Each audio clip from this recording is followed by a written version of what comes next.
Hey Emma, Yes, Madeline. what would a seal say that loved both Halo 3 and Astral Chain? I don't know. What would he say? Arc, arc, arc.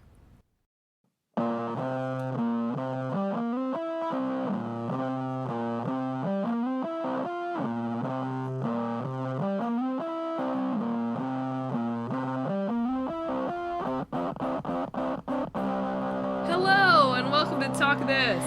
It's dangerous to podcast alone. I'm your newly gravelly voiced host, Madelyn. I'm your normal gravelly voiced host, Emma. Emma is actually made of a selection of moderate to small sized rocks. I know it's hard to tell in photos, but you feel me in person and you can tell. I was a little bit skeptical about your very belated addition of 3 to the joke. Well, so Halo 3. The arc is part of the mythos of Halo, but it's really important in Halo 3. Right. So I just decided to underline it at the last minute. It was not But part it of the wouldn't joke. come through if you just said arc, you know? People just wouldn't understand that it was a seal. What do you mean? You had to do the 3 arcs, I understand. Yeah. Not just the one arc. Seals don't just do arc. What does that even sound like? It's like, are you saying aardvark? It's all about clarity, you know? Readability in your jokes. Exactly. I workshopped this for hours. And I decided that Halo 3 with 3 arcs was the best possible version of the joke. Every joke Mel makes is a finely chiseled sculpture akin to those on display in museums. The theme at Talk This week is rocks. I don't think... Are there rocks in Halo? There aren't really rocks in Astral Chain. You just used the word chisel. I know. I just was wondering if it actually could be a theme, but I don't think it is. I think games it rock. Won't carry through. Fair enough. Well, this week, if you didn't pick it up from my finely honed joke, we'll be talking about Halo. Technically, we'll be talking about Halo Combat Unleashed. Oh man, I wish I'd actually had my notes up and not your face. Did the first one actually have a subtitle? Yeah, dude. It wasn't just called Halo? No. It's That's called so weird. Halo. Combat Evolved. Shoot, not Combat Unleashed. Come on, Madelyn. Get it together. Maybe it's like because Kingdom Hearts has trained me, but I feel like if I saw a game that like had like a subtitle, I would not expect it to be the first one in the series. Well, it was a launch title on... I guess I'm just going right into Halo now. It was a launch title on the Xbox, which did not have a predecessor as a system. No, so it did not. You would be foolish to think that it was a sequel to something for a number of reasons. I mean, I guess fair enough. Could have been on another console. They moved to Xbox. You never know. I suppose. You're grasping at straws here. It's not, or at least it wasn't owned by Microsoft when it first came out, right? Because Bungie made it. I thought it was Bungie. I don't know exactly. I'm assuming it's Bungie because that's the more rational way to say it. But whenever I read it in my mind, I pronounce it Bungie. And I don't think Bungie's owned by Microsoft even now, but I'm not 100% sure. No, it's not. I'm not even sure if they were ever owned by them or if it was just a very tight partnership. Yeah. But they were very tightly partnered through about 2009, I believe. And then Bungie decided to break apart. And then they partnered with Activision, and now they're broken apart from Activision again. So the lesson here is that if you're a games publisher, that maybe you should look elsewhere for a long-term relationship. Sure. If you want a great fling. Yeah. In which Bungie will put out some quality, popular games for you. But otherwise... Just don't expect it to last. If I was into astrology, I'm sure I'd be able to tell you what star sign that's like, but I'm just not. Let's not assign star signs to game companies. Tell me that wouldn't be a hot meme. But anyway, it is not developed by Bungie anymore, but the original few years of Halo. The original trilogy. Halo. Actually, the first 8 years, Emma. Yeah, that's many. Were developed by Bungie, now known for Destiny. And the most recent Halo games, namely the ones of the past decade, are made by Microsoft's in-house studio, 343 Industries, which is actually named after a character in Halo. That's funny. He has a ridiculous name, too. It's 343 Guilty Spark. Guilty Spark. I mean, I think he's an alien, to be fair, but, still. I was gonna go robot because there's numbers in the name, but I guess aliens are aliens and can do whatever they want, so. Well, I would be remiss if I didn't mention, talk this mainstay, that Halo appears on Wikipedia's list of greatest video games of all time. I'm, not at all shocked by that. I'm not either, but since that is the definitive ranking, I feel like I have to shout it out. Yes, of course. Halo's a bit of a weird one for me, and I guess for us. Although, just because when I was younger, I always, was just, conflated this and Call of Duty into the same thing. Yes. It's just because I didn't really know anything about either of them, except that they were big franchises in which you shot guns. And obviously we've said many times on the podcast that we've never owned an Xbox. And never will. Don't speak too soon, but wow, Emma's got an Xbox coming in the mail. She's don't tell Madelyn. No current plans for Xbox either. So that would have totally precluded us from playing Halo anyway. But it's really only as I've gotten older that I've realized that they're vastly different properties from each other. I know, I did not leave myself nearly enough time to research Halo because in my mind it was it's like Call of Duty, whatever. It's you're a dude and you shoot things. And then I go to to research it, I'm there are pages and pages of lore here. What is going on? Yeah, I mean the main difference, right, is that Halo is very strongly sci-fi, whereas Call of Duty just sort of hops around to whatever hip war is going on in the world. And that Halo has sort of a connected lore, right? I was super impressed by that, actually. Yeah. That they've been making Halo games now for almost 20 years, and at least based on the summaries that I've read, the story is relatively coherent. Again, despite the fact that it's a 20-year-old almost franchise that's been made by 2 different studios. Yeah, I have to imagine that, in the act of playing, it's sort of either easy to pick up or not too overt, because otherwise you would, probably, or maybe just most players ignore it if they're picking up, Halo 4 for the first game. Yeah, I mean, so, to recap a bit, for those of you, like us, who've never actually played a Halo game, that feels a little embarrassing to admit.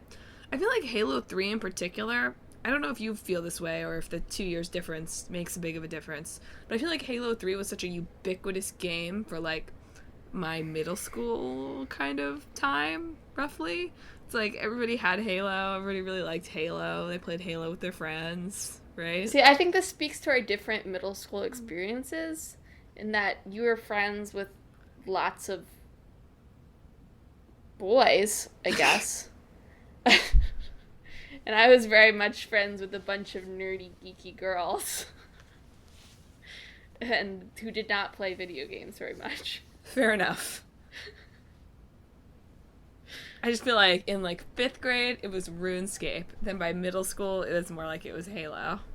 Yeah, I think you were just, when I was a kid, I was not in with the video game crowd. I somehow missed the boat on that. They didn't realize that I could be in with them. Whereas you appeared to be with the video game crowd. I would not describe myself RuneScape was not, I know what RuneScape is, but it was not a thing for me either. I mean, I didn't play RuneScape, but it was huge, let me tell you. The 10-year-olds. I know, but I'm just saying, I totally flew over the head of RuneScape when it was happening for me. You flew over its head. That's how. That's exactly what happened. Anyway, to recap Halo a bit for those of you who might not be familiar with the extensive lore. Just snappy plot summaries, Madeline, okay? Just remember. Strap in! we don't 3-hour be sitting lecture. here for the next 10 minutes as you explain every minute detail of the Halo lore to us. Okay, so Halo takes place in a future world during a space war between the humans and this group of aliens called the Covenant. There's a lot of real biblical undertones going on in Halo. Like the Covenant, they're like led by people called the Prophets. They worship a group called the Forerunners that perished in like a flood of other evil aliens. I mean, the name of the game is Halo, so that's kind of expected, huh? You know, I had not actually had that thought until literally just now, so... Oh, I'm sorry, I've been taking the wrong notes. Halo actually is a song by pop artist Beyonce. Did she write it about Halo? Was that like a theme song for whatever Halo came out that year? Probably. Remember these aliens I fought? Baby, they're tumbling down. They didn't even put up a fight. Stop it. We're looking for the Ark around. Anyway. So you're one of the humans, sort of. You play as Master Chief, which is short for Master Chief Petty Officer John 117. Just known as Master Chief. And you're a dope robo-armor super soldier dude. And you never take off your armor because you like to be stinky. Is that canon lore? Yeah, I read 3 hours of lore, Emma, so how dare you tell me it's not canon. I'm just saying, Master Chief is pretty known for you never get to see his face, you don't get to see what he looks like, and there's a discussion to be had there about how they use that to help with player immersion and player identification, and they've at least talked in hindsight about how that was on purpose. Who knows, right? Right. But he's never seen without his armor, or which suggests to me that he must smell. Because how does he shower? Maybe it has, like, internal showers, and then it, like, filters out. I don't like that. Anyway, Master Chief, you would probably recognize if you saw him. He's one of, like, the really...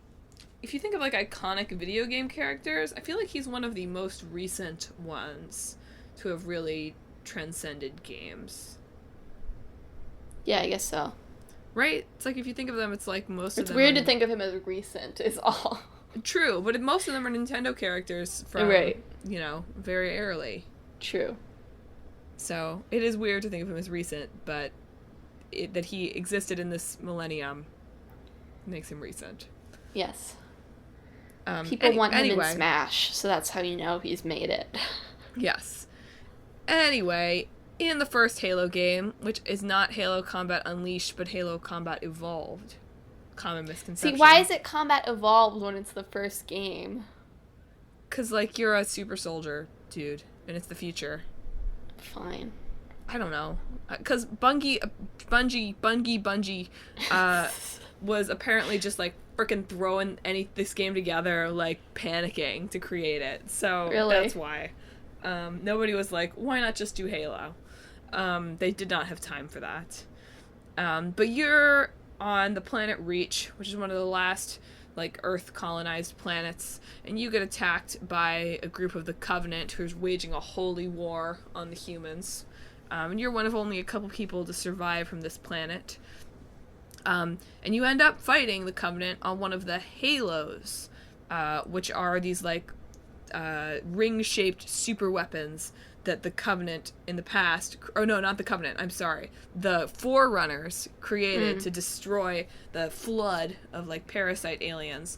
But when they're activated, they destroy not just the flood, they destroy all life in the universe, and then they, like, reseed the population, so it'll come back. Like, they then start life again. So the idea is the Forerunners did this, like, hundreds of millions of years ago, and now we're in the future. And the Covenant have this mistaken idea that if they activate them, they'll get to meet the Forerunners instead of, like, just destroying everything. So that's the major conflict. So you're fighting the Covenant on one of the Halos as Master Chief. Somehow they accidentally release some of the Flood. So you decide ultimately to blow up your ship's engines instead of activating the Halo, so you can destroy the Halo and the Flood. And then you go on to have all sorts of other adventures in the following 4 Halo games. There's more than 4, isn't there? There's side games. Right? Okay, so there's a lot of spin-offs, there's a prequel, there's all sorts of things. There's so far 5 mainline entries, with the 6th coming in 2020. Halo Infinite, I think. Yeah, it's a launch title for Scarlet, I think. Feels appropriate, since Halo single-handedly made Microsoft a game company worth taking seriously. Right. And no doubt they're relying on that again. One of the other major characters in Halo that I did know about pre this is you have an AI named Cortana. Is she there from the beginning? Yeah, she's in I mean, I don't know if she's in the very beginning of the very first game. Yeah, I mean the first game, though. Yes. Yes. And you can tell that Microsoft, is big on Halo because I had a Windows phone for a while. I know. I was very fond of it, okay? It had a nice layout, and it was very pretty, and yes, it overheated a lot. But you know what? It was fun to look at and lay out and stuff. So and yes, it drowned in a storm in France, but not in France, in Spain. Is that the one that died there? Was that my Windows phone? I sort of assumed it was. I feel like I had a Windows phone in high school. I don't know if I still had it when I went to college or if I got a new one. But that's not the point. The point is that every phone has to have an AI nowadays, right? That you can ask things. And for Windows Phone, it's Cortana. And don't they regret that now, that as of Halo 5, Cortana is evil and taking over the universe? Madeline, spoilers! Sorry. Doesn't she do an about-face turn again by the end, though? Who knows? Just saying, she's proved herself to not be exactly trustworthy. Well, that's just the truth, right? Because sometimes Siri doesn't give you the right answer either, but they just pretend that Siri's some all-knowing goddess. At least with Cortana, the Windows phones were like, we're aware that she's flawed. It's one thing for Siri to sometimes not be able to understand what I'm saying to her. It's another thing for Cortana to try to take over the universe. At least she doesn't creepy laugh like Alexa does. So... fair enough, I guess. You saw that story back when, the Amazon homes were coming out, right? Yeah, I did. She would just, laugh. I've resisted having any kind of smart device in my home because of stories like that. It's just, as a promo, it came out yesterday, but we started watching Coffee Prince for a new split screen thing. And we're watching it on Tubi. This is way off topic, but this freaked me out. And I just finished taking screenshots for the blog, and I was like, okay, now I'm going to watch something, take a break. And I went to my videos on PlayStation 4, and at the beginning, it always has, a suggested one, download this one, too. And you know what it was that I'd never seen there before? Tubi. I saw Tubi on there the other day, too. Yeah. How does it know? I don't know. It's listening to me even now. My computer and my PlayStation are communicating about me behind my back. Ruh-roh. But anyway, Halo. Halo, obviously, really, really significant game. Was a launch title for the Xbox, which was a launch console for Microsoft. Halo was going to be a wildly different game as early as, a year or so before it came out. But they were like, we think it should be a first-person shooter. And they were like, it was going to be a real-time strategy game, but okay. We'll make it a first-person shooter.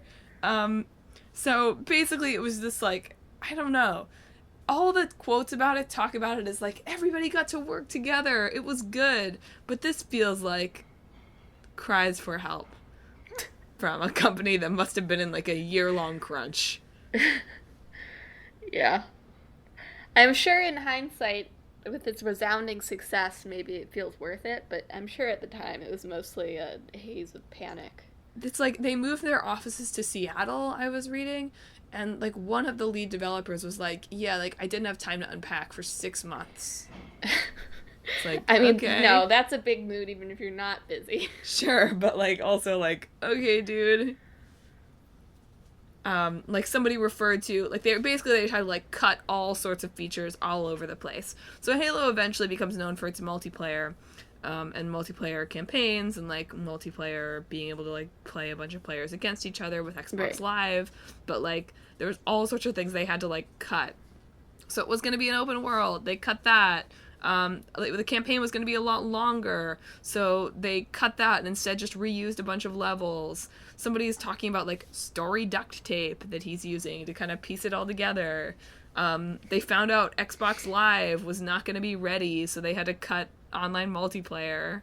Like, it's freaking wild.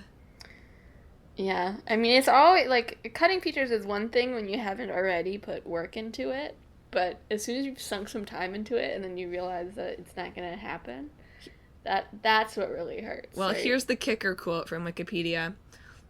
Only 4 months before release, it was decided that the multiplayer was still not fun, so it was scrapped and rebuilt from scratch. Jesus. Oh, boy. That's a job for Master Chief. Seriously. But fortunately for these developers who seem to have pretty much destroyed themselves making this game, Halo was a runaway success.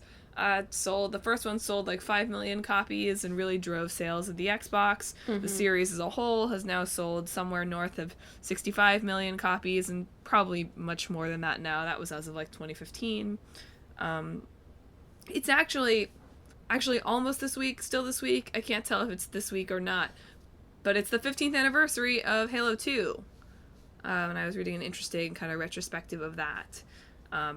Which apparently, a lot of milestones for Halo 2 as well. It was released in 2004.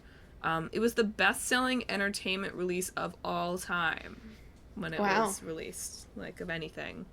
It had the first game trailer ever played on movie screens. Wow. And also had this really cool... They do all these really cool viral marketing campaigns for Halo. Mm-hmm. Did you read about those at all? Mm-hmm. So even the first one was introduced with the Cortana letters, which was just a bunch of emails they sent to a guy who maintained the fan site for one of their previous series. Which is like, that's wild. Yeah. In like 1999, sending these like wild emails. What the heck? And then they're most famous, I think, for I Love Bees, which was like an alternate reality game to promote Halo 2, right. Where it's like people had to like call each other from payphones. Yeah. How quaint. Yeah. Ancient.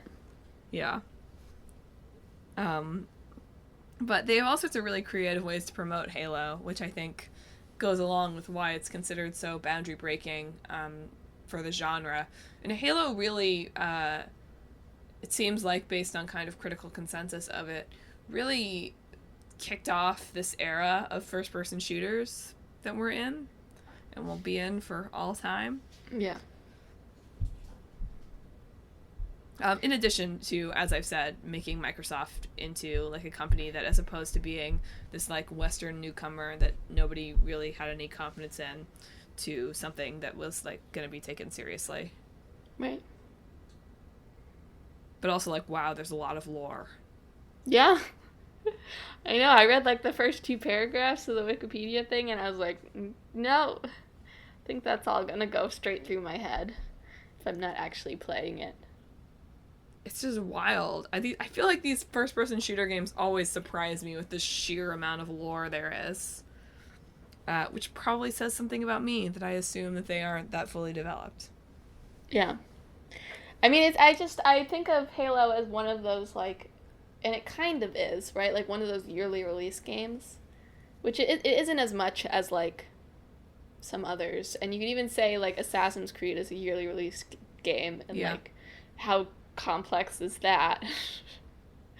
But I just never assume that there can be anything that deep in there because they have to like crank them out, right? But see, they only make the mainline games once every 3 to 5 years. Yeah, and that's fair. So I think that's why it's less formulaic maybe than Call of Duty. Not that... Have we talked about Call of Duty? We have not talked about Call of Duty yet. So I'm probably going to open that one, and the Wikipedia page is going to be like, here's everything you need to know about World War II. Well, Call of Duty is like... They have missions that get talked about, right? It was Call of Duty that was like no Russian, right? The one in an airport? Yeah. No, the one in the airport where you're the terrorist is BioShock. No, it's not. What? Never mind. There's no way it's BioShock. My brain is melting out my nose. I don't know what I was expecting you to say, but it's not BioShock. BioShock Infinite, not BioShock. No, no. It's just that, like, my impression of Call of Duty is whenever it goes outside the box, it does so with some issues. But maybe we'll talk about that one day. Just a few other little trivia points about this, and then I'll move on. So, apparently there's a Showtime TV series based on Halo coming in early 2021. Really? It seems to have finally gotten off the ground. Okay. There's a wax statue of Master Chief at Madame Tussauds. Of course. And also, it's credited with the first really big success in, I never know how to pronounce this, machinima film. Mm-hmm. The ones where people make animated films using basically video games. Mm-hmm. The first really big commercial success one, Red vs. Blue, was made in Halo, and they've been pretty supportive of that community, which is kind of neat in an era of copyright strikes. Yeah. So, thanks to our Lord and Savior Beyonce for creating Halo.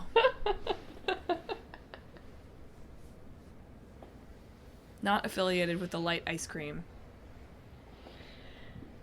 I didn't know there was a light ice cream called Halo. Halo Top. It's fun. It's very trendy.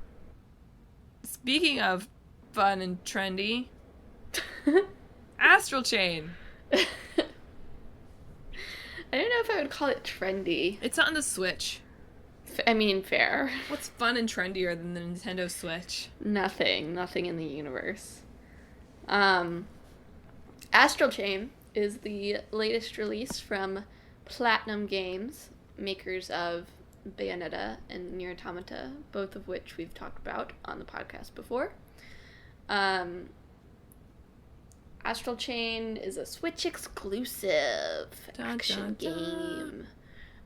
Such a weird choice for the Switch. Why do you say that? I don't know. It's just like it wasn't when it was announced. I was like, really, a Switch exclusive? Like that's like not a Nintendo property. Not like that, but because it's so action oriented, I was kind of skeptical about its ability to be on the Switch, I guess. But it, I've been playing it and it runs fine, so that's just my own bias, I guess. But yeah, like it's pretty classic Platinum Games. If you've played any of their games, you kind of know what to expect in terms of gameplay. With the main gimmick this time being that you quote-unquote control two characters at once. Because the main conceit is you are a police officer in a special squad that fights these apparitions or whatever, these weird creatures that come out of somewhere. Who knows? You have to play the game to find out what the deal is. But you're a special squad that can sort of chain these beings with your astral chain and sort of have them fight for you. So when it says like a control two characters, like you can sort of move they call them a legion around and have it do things, but it just fights on its own. So you're quote unquote controlling two characters, I would say. Are you playing this game? I played like an hour and a half of it. So yes. Sort of. And it is not. I went back to it. I played another like 45 minutes of it. I restarted it because I had played about 45 minutes of it when it came out, and then dropped it for something else. I don't remember what I did. So I went back and played that first 45 minutes, and then another 45 minutes. It's not really grabbing me in comparison to other games I'm playing right now. I mean, it's fun. I can see how it'd be fun, but it's not super clicking with me, so I'm sort of playing it, I guess. Yeah, it's a little weird. I started playing it too. I had a hard time picking my starter. What are you talking about? Yeah, it's not like Pokemon at all. So everything I saw online was like, it's kind of like Pokemon. It's really not. You can get like I only have the one Legion, but you can get like 4 different ones, but you don't like catch them. Like I'm pretty sure they're just given to you by the plot. So it's not very much like Pokemon at all. I know that. It does seem to address some concerns of, as one review put it, like what you think of in college of like, what if the Pokemon don't want to fight after all? Interesting. I mean, one of the things you have to worry about is like you can't keep it out too long, which feels like a stupid thing to me. But that's fine. Or it'll like overheat. And then it will get mad, and then you can't use it for a while or something. So that's fine. But I haven't done any like actual boss battles or anything, so we'll have to see if it impacts the combat there at all in interesting ways. But for mob battles, that just feels like a silly requirement to put on it right now. Have you seen the mascot of you're part of the Neuron Special Police? Have you seen the Neuron Police mascot yet? Yes, of course. Do you love it? They're fine. It's a dog. They're chilling. They're cool, I guess. You seem so unexcited. I just saw it, like the empty costume sitting like in the locker rooms, so that wasn't the best first impression. Yeah, that's a little grotesque. But yeah, so the director of this game also worked on Nier Automata, and he said that the main difference between working on this one and working on Nier Automata was, for this one they came up with the gameplay gimmick first, or I don't use gimmick diminutively here, I just mean they came up with the gameplay systems first. The gameplay hook. And then built the scenario around it. Whereas with something like Nier Automata, because of course with Yoko Taro on it, they built the scenario first and then the gameplay systems around it. And not that that's like one way is better than the other, it sort of depends on the game, but I feel like right now at least, and maybe it'll become more interesting, I can kind of tell that the scenario was built around the gameplay mechanic. And because I haven't quite clicked with the gameplay mechanic yet, it's like not quite clicking with me. Like I like it, but when I have like 8 other games, I don't feel like an intense desire to go back to it. If that makes sense. I thought for sure you were gonna like this game because it got pretty universally great reviews, and it's about like being a detective, which is usually something you enjoy in games. I mean, I do like being a detective.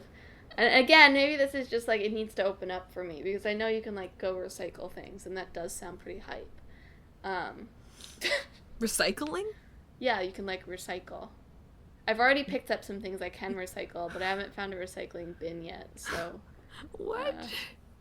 That's like a thing. You're like a normal like you're not a detective. You're basically just like a beat cop. Okay, fair enough. So you like, you know, pick up trash. Pick up trash and help people cross the street or whatever. Hype. I mean, you could say some things about like a very idealized version of the police that I feel like we do not have the time to get into right here too.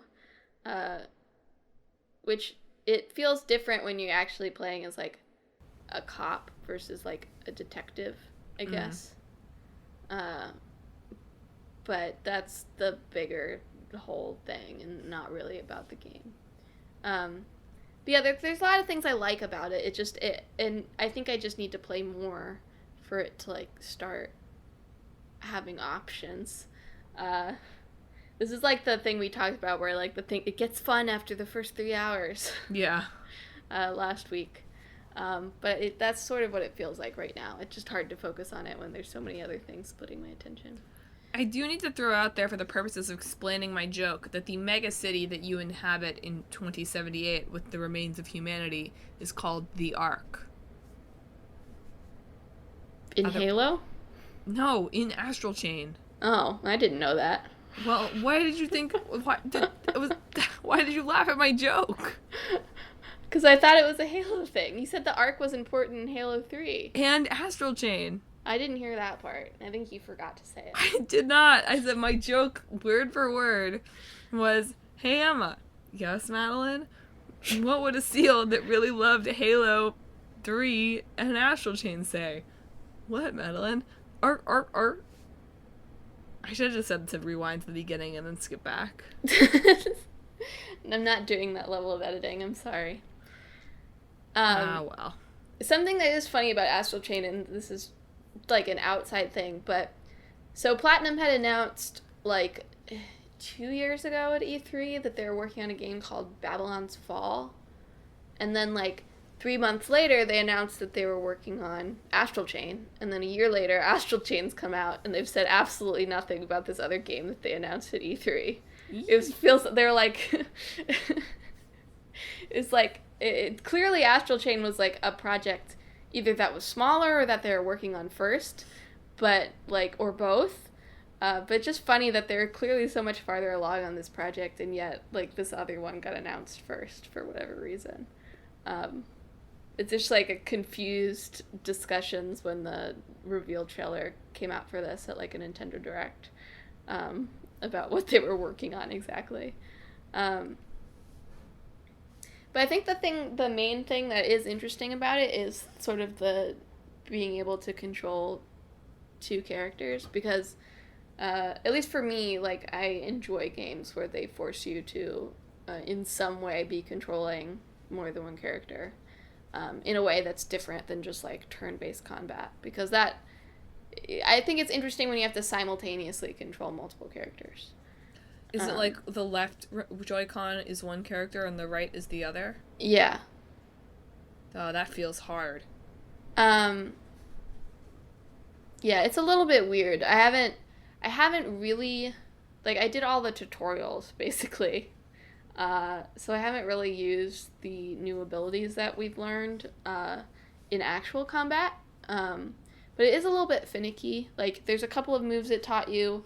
One where you, like, wrap... So you and your Legion are connected by your Astral Chain, which is an actual physical chain thing.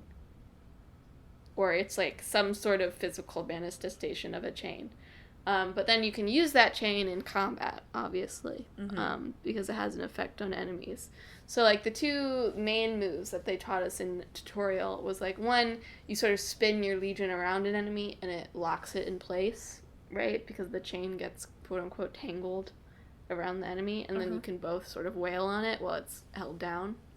And the other one is, like, if an enemy is charging at you, you can sort of send it flying by... having it run into the chain and then moving both your characters sort of forward to sort of send it back in the other direction. Right, Red Rover style. And the spinning one is fine, but the sending one is a little bit finicky, I think. Or maybe it's just like I can't, like, it has to get into like the center of the chain. If it's not the center of the chain, it like will just go through the chain. So I was in this tutorial for like 5 minutes trying to do it correctly before it let me pass. But again, like, Platinum's known for like its action combat, right? So that requires a lot of focus from the player in terms of doing things right. So it might be something that like I just have to get used to again. See, I'm so surprised that you have such a lukewarm reaction to this, because it sounds like if you combine like Nier Automata with Phoenix Wright with The World Ends With You, which feels like a game made for you. Yeah, I think partially so you can pick either a male or female avatar, and then the other one, respectively, will be your twin. Akira. No matter what gender they are. And you can also customize your avatar's appearance, and the other twin will change skin color to match you, but will otherwise have the default look. But your character, no matter which one you pick, is a silent protagonist, which it doesn't feel at all natural, I think, in this game. Like, there's not even, like, dialogue choices or anything to, like, spice it up. There's just, like, awkward pauses in cutscenes where your character, like, nods and grunts. And, like, I'm just, like, it's one thing to have a quote-unquote silent protagonist in something like Persona or Fire Emblem, where, like, your protagonist is still talking, right? It's just that you're doing all the choices for them. And they didn't have a character voice those lines or whatever. But when I just don't have a lot of patience, I feel like, nowadays, for protagonists that do not have any personality,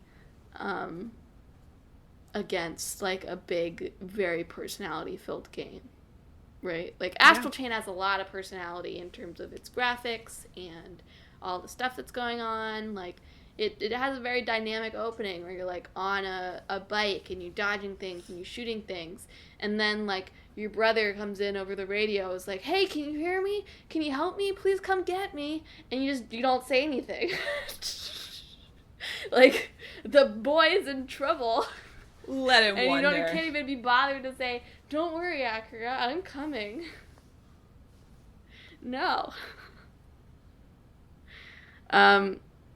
So now that I'm talking about it, I really think that is a huge sticking point with me. That is, because I don't care about this character, really, at all. Well, maybe give him a couple more hours. Yeah, exactly.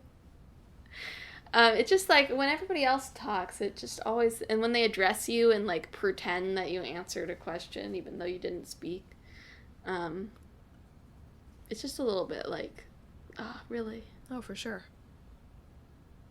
It's like Iconoclasts all over again. Oh, man. It's a throwback. I'm sorry, creator of Iconoclasts, but Robin has ruined all silent protagonists for me, because I really didn't like her. Oh, no. But I think that it'll bother me less, again, like, because I know it opens up and you can do, like, side quests and things and have fun in the city and sort of explore, as opposed to 100% being on rails like I have been so far. And I know that eventually you just have to practice with the combat, so that'll click eventually. So I think once those two things happen, it'll be a much more engaging experience. It's just a matter of getting to that point. Well, you ready to make a mashup? I guess so. Okay. Silent protagonist, sci-fi future world with aliens, some biblical undertones. The Ark needs to be involved. Thoughts? Sounds good. We've once again picked two games that I feel like share so many elements that it's going to be difficult to make a meaningful mashup. Yeah, it kind of is. Like, you're a member of an authoritative group, right? Like, you're either in the police force or you're in the military, whatever the military is in Halo at that point in the future. Yeah. And it's sci-fi, and there's a mysterious alien group threatening to destroy humanity. Yeah. And it's your job to stop them. Finger guns. Yeah. I mean, the only real difference is in the gameplay mechanics, right? So it's like Halo... Here's the mashup. It's Halo's co-op campaign, but you have to control both controllers. No. That's not an interesting dynamic way to have you control two characters, Mel, and that's just mean. Fair enough. I mean, the key to that is always to have, like, one character be more simple to control, right? Yeah. But maybe, like, you have, like, your standard abilities is, like, sort of the third-person action style. But then, like, your partner, whatever that is, whether that's, like, an AI that you have or, like, an AI combined with Oh, I didn't even think about supernatural Cortana thing. sort of already being existent. Go on. Yeah. And that turns it into sort of like a first-person shooter, right? Like, you find, like, maybe, like, position points where you can do, like, sniping or whatever. Or you can sort of use it to, like, teleport to a good vantage point to sort of back off from an enemy when you're getting overwhelmed. So it could be, like, a mechanic in which you can sort of dynamically flow in between some sort of, like your like, you don't have to... I'm picturing it as, like, you're static in doing a first-person shooter, so it's more like one of those, like, arcade games with the gunny thing. Yeah. And then you can switch dynamically between that and the action game. Just to make it, like, contrast more. Like, it's not just, like, you take out your gun and you're in first person, but, like, there's something different that brings in this first-person element. Do you have to, like, protect each other somehow? The switching back and forth feels challenging. I mean, you don't have to protect each other in Astral Chain. At least not so far. Right, but in Astral Chain, you're able to control both simultaneously, whereas in this mashup we're making, right, you're switching back and forth. Oh, it meant, like, it would, like, you're using this thing's ability to switch back and forth between game modes. Oh, I understand. I think. So, like, you can read the flow of combat and decide which one you want to be doing at that moment. Gotcha, like the Final Fantasy system they're Yeah. using now. Yeah. Except it actually switches the system as opposed to just, like, making you run away. Right. That's cool. And you can, like, level up your Cortana to give you different abilities. Or upgrade your Cortana to give you different abilities. Mm-hmm. That's cool, that's cool. I dig that. I feel like there's gotta be a... I don't want to spoil Astral Chain for you. Did you also get it? You said you were playing it. I was joking because I was playing Pokemon. It was a joke. Oh, right, you were. I just had to block that out because it wasn't funny. Yeah, well, thanks.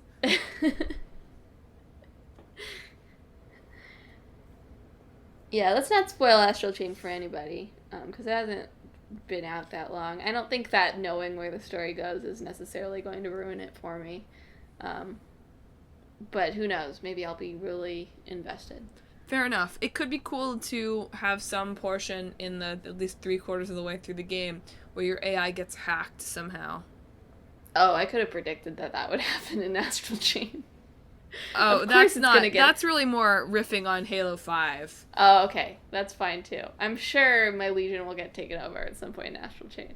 That's not exactly. Actually, you're matching up some elements of Astral Chain that you have not gotten to yet that you don't even know about. So that's good. I'm psychic. No. But it could be cool to play around with, like, those lack of control levels that you love so much. Where your AI gets hacked and you end up doing evil things in that mode by mistake. We don't want to get too heavy, though. We get a little still heavy. A sci-fi flick, you know? Sure. You're able to turn it around in the end. You just end up killing someone you love in the meantime. Of course. It's okay. They're able to be resurrected in, like, robot form. Of course. That sounds right. That sounds the right level of sci-fi for me. Right.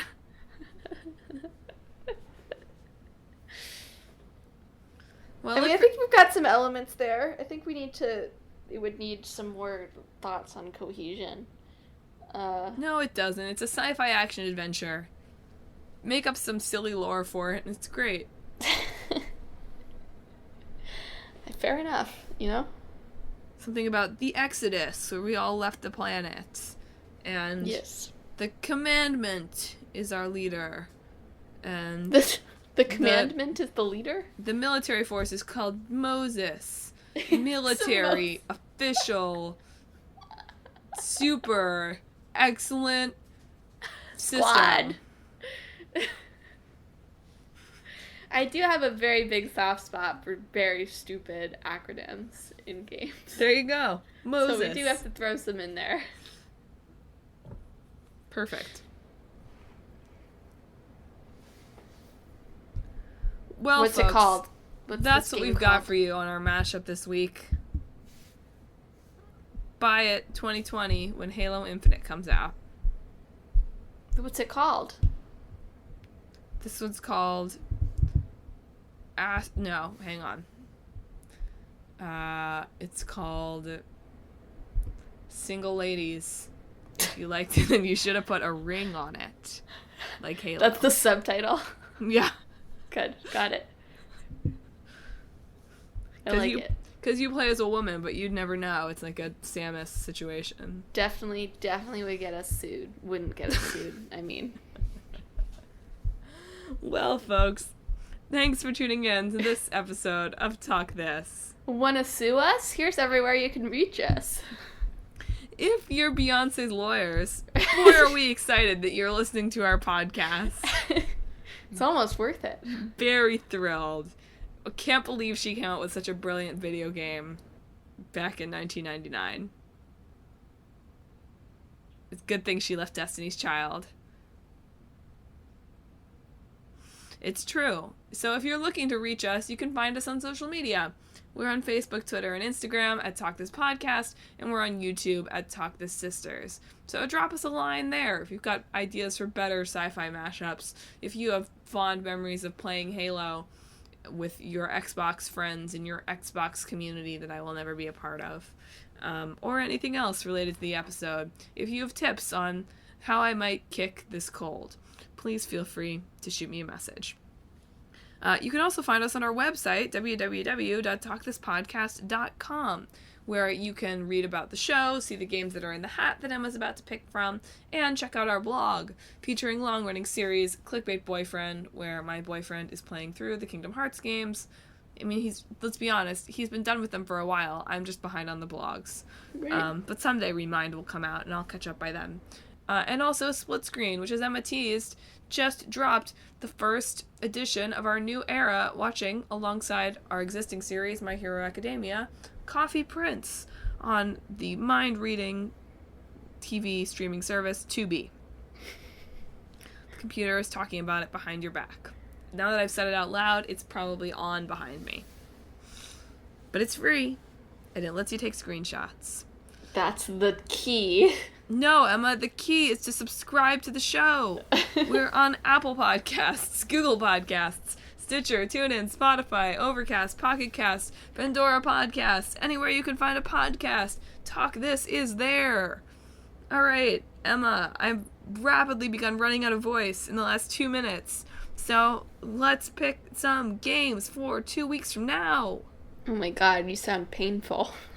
I'm sorry, listeners. It doesn't hurt. I'm just trying to suppress a cough until the show is over. Okay. So, for our old game, we shall be talking about... Oh boy, they changed this random picker that I used to be way more dramatic. It's like giving me like a little spinny wheel. Okay, we're talking about Steins Gate. Steins Gate. And for our new game... There goes the wheel. Look at it go. It's flashing all the names at me. It used to be way faster than this. It's Control. Oh, nice. Great. I can play another game that I own, but I haven't Should I get started Control? yet. Do you want to buy me Control? No. Rats. Anyway. Well, not next time, but 2 weeks from now, listen to us talk about... I almost said Ratsgate. I don't know why. It's not Ratsgate. Steins Gate. Steins Gate. Control. But next time, Emma, you want to tell the people what we're going to be talking about? Next week, we'll take a break from the sci-fi kick that we're on. and be talking about my pick for the side quest, which will be, why do people hate things? No, Emma, it's obvious that they hate things because the shadow fade-in isn't perfect at 500 frames per second. And more specifically, we'll be talking about the quote-unquote sort of outrage culture. Why does something have to be the worst thing in the world, or like an untouchable best thing? Or at least why does it seem that way in social media? Why do people react so badly when people disagree with them in one way or the other? How does this factor into creators being more accessible than they used to be? Are people like directing their rage in bad directions? And is this a new thing? Or has that been a thing for as long as Charles Dickens has been publishing chapters in For the Penny by the Word or whatever? For the penny by the word? They're like, those people were like paid by the word, right? Do you think they got angry letters where they're like, if this guy dies, I'm gonna come burn your house down, Charles Dickens? That's what we'll be talking about. Oh boy.